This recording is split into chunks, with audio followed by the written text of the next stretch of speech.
आप देख रहे हैं STS न्यूज।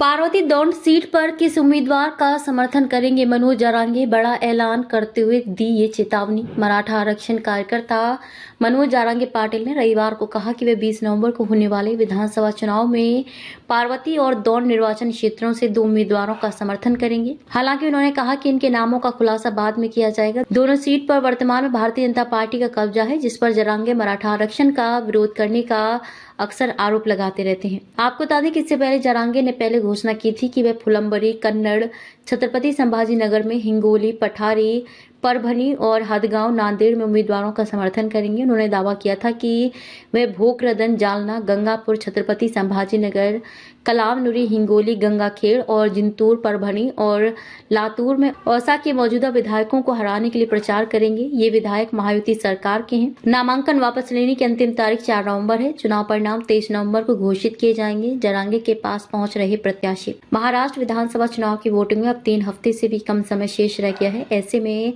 अलग अलग राजनीतिक पार्टियों के उम्मीदवार जनता का समर्थन जुटाने के लिए मनोज जारांगे के पास पहुंच रहे हैं। कांग्रेस की बागी नेता जयश्री पाटिल भी रविवार को जारांगे से मिलने पहुंची थी। जयश्री पाटिल ने सांगली सीट से निर्दलीय प्रत्याशी के तौर पर नामांकन दाखिल किया है। सांगली सीट पर कांग्रेस ने पृथ्वीराज पाटिल को टिकट दिया है, जिसकी वजह से जयश्री पाटिल ने बगावती तेवर दिखाते हुए निर्दलीय प्रत्याशी के तौर पर नामांकन दाखिल किया है। जालना में जयश्री ने अपने समर्थकों और देवर विशाल पाटिल के साथ मिलकर जारांगे से मुलाकात की। इससे पहले मनोज जारांगे ने कहा कि उम्मीदवारों की घोषणा कर दी जाएगी। अनुमान है कि 15 से 20 सीटों पर चुनाव लड़ा जाएगा। मुसलमानों के पास 2 या 3 सीटें होंगी और दलितों के पास 2 या 3 सीटें होंगी। हम अभी भी कुछ जटिल प्रश्नों पर चर्चा कर रहे हैं। मनोज जारांगे ने किसे दी चेतावनी? जारांगे ने कहा कि हम शौक के तौर पर राजनीति नहीं करना चाहते। मैं शासकों को नहीं छोड़ूंगा। समाज को तोड़ने वालों को खत्म कर दूंगा। मैं बदला लूंगा। मैं नेता बनकर रहूंगा।